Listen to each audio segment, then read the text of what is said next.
நீங்கள் விமான நிலையம் ஒன்றில் காத்திருக்கும் போது விமானம் புறப்படும் கேட்டை நோக்கி மடிந்த இறக்கைகள் ஃபோல்டட் விங்ஸ் கொண்ட விமானம் ஒன்று வந்தால் ஆச்சரியப்படுவீர்கள். காரணம், மடிந்த இறக்கைகளுடன் கூடிய வர்த்தக விமானங்கள் இதுவரை தயாரிக்கப்பட்டதில்லை. இராணுவ விமானங்கள் தான் இதுவரை மடிந்த இறக்கைகளுடன் தயாரிக்கப்பட்டுள்ளன. விரைவில் மடிந்த இறக்கைகள் கொண்ட விமானங்கள் விமான நிலையத்துக்கு வருவதை பார்க்கப் போகிறீர்கள். அப்படி விமானத்தை பார்த்தவுடன் நீங்கள் ஆச்சரியப்படக்கூடாது என்பதனால் அதை பற்றி முன்கூட்டியே பரபரப்பு மீடியா நேயர்களுக்கு கூறிவிடுகிறோம். போயிங் நிறுவனம்தான் இந்த விமானங்களை தயாரிக்கிறது. போயிங் 777 ரக விமானங்களின் மேம்படுத்தப்பட்ட 777X ரக மாடல் இது. போயிங் விமானம் இதுவரை தயாரித்த வர்த்தக விமானங்களில் மிக நீளமான உடல் பகுதி இந்த விமானத்தில் தான் உள்ளது. 252 அடி. கிட்டத்தட்ட அதே அளவு நீளத்துக்கு அதன் இறக்கைகளும் இருக்கும். இறக்கைகளின் நீளம், அதாவது விங்ஸ்பேன், 235 அடி 5 அங்குலம். போயிங் நிறுவனத்தின் 102 ஆண்டுகால வரலாற்றில் இவ்வளவு நீளமான இறக்கைகளுடைய விமானத்தை இதுவரை தயாரித்ததில்லை. சரி, நீளமான இறக்கைகளை பொருத்துவதால் என்ன நன்மை? இறக்கைகள் எவ்வளவு நீளமாக உள்ளனவோ அவ்வளவுக்கு மேலதிக உயர்த்தும் சக்தி, எக்ஸ்ட்ரா லிஃப்ட் கிடைக்கும். அத்துடன் பறக்கும்போது இறக்கைகள் நீளமாக இருந்தால் அவை விமானத்துக்கு மேலதிக மிதத்தல், கிளைடிங் தன்மையை கொடுக்கும். விமானம் சொந்தமாகவே மிதந்தால் அது பயன்படுத்தும் எரிபொருளின் அளவு குறையும்.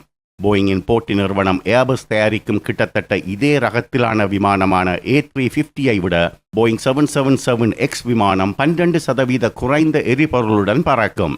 12% குறைந்த எரிபொருள் என்பது விமான நிறுவனங்களுக்கு மில்லியன் கணக்கான டாலர் லாபம் என்று அர்த்தம். பல விமான நிறுவனங்கள் ஏர்பஸ் A350ஐ விட்டுவிட்டு போயிங் பக்கமாக ஓடி வந்தாலும் வரலாம். இறக்கைகளை நீளமாக அமையுங்கள். அதற்காக இறக்கைகளை ஏன் மடிக்க வேண்டும் என்ற கேள்வி எழுகிறதல்லவா? அதற்கு ஒரு நடைமுறை காரணம் இருக்கிறது.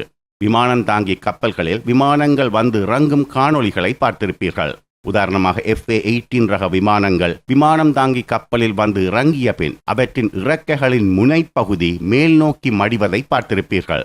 அது எதற்காக என்று யோசித்திருக்கிறீர்களா? அப்படி மடிவதற்கு எந்தவித தொழில்நுட்ப காரணமும் கிடையாது. மிக எளிமையான காரணம்தான் அது நிறுத்தும் இடவசதி, அதாவது பார்க்கிங் ஸ்பேஸ். ஒரு விமானம் தாங்கி கப்பலில் சுமார் 100 விமானங்கள் நிறுத்தி வைக்கப்பட வேண்டும். விமானங்களை நிறுத்தும் போது அதிக இடம் எடுத்துக்கொள்வது விமானத்தின் இறக்கைகள்தான். பறக்கும் போதுதான் விமானத்தின் இறக்கை நீளமாக இருக்க வேண்டுமே தவிர தரையில் நிற்கும் போது அப்படி இருக்க தேவையில்லை. எனவே மடித்து விடுகிறார்கள். சிறிய இடத்தில் நிறைய விமானங்களை பார்க் செய்கிறார்கள். விமானந்தாங்கி கப்பலில் இடவசதி குறைவு. ஆனால் விமான நிலையங்களில் அப்படியல்லவே. இங்கும் ஏன் இறக்கைகளை மடிக்க வேண்டும்? இங்கு வேறு ஒரு நடைமுறை சிக்கல் இருக்கிறது. விமான நிலையங்களில் கேட்கள் வரிசையாக இருப்பதை பார்த்திருப்பீர்கள். அவற்றில் விமானங்கள் வரிசையாக நிறுத்தப்பட்டிருக்கும். சர்வதேச விமானத்துறை நடைமுறையின்படி 2 கேட்களுக்கு இடையே குறைந்தபட்ச இடைவெளி ஒன்று விட வேண்டும். அப்போதுதான் எல்லா ரக விமானங்களையும் அங்கு கொண்டு வந்து நிறுத்தலாம். போயிங் 777X விமான இறக்கைகளின் நீளம் 235 அடி 5 அங்குலம் என்பதால் தற்போதுள்ள பல விமான நிலையங்களில் கேட்டுக்கு போகும்போது அருகிலுள்ள விமானத்தின் இறக்கையை தட்டிவிடும். அதனால்தான் இந்த விமானத்தின் இறக்கைகளின் முனைப்பகுதியை மடித்து விடுகிறார்கள். எரிபொருள் பாவனை குறைவு என்பதால் அதிக தொலைவு பறக்கலாம். போயிங் 777X விமானத்தின் ரேஞ்ச் 14,000 கிலோமீட்டரை விட அதிகம் என்கிறது போயிங். அப்படியானால் இந்த இரட்டை என்ஜின் விமானம் சென்னையிலிருந்து நேரடியாக நியூயார்க் பறக்கலாம்.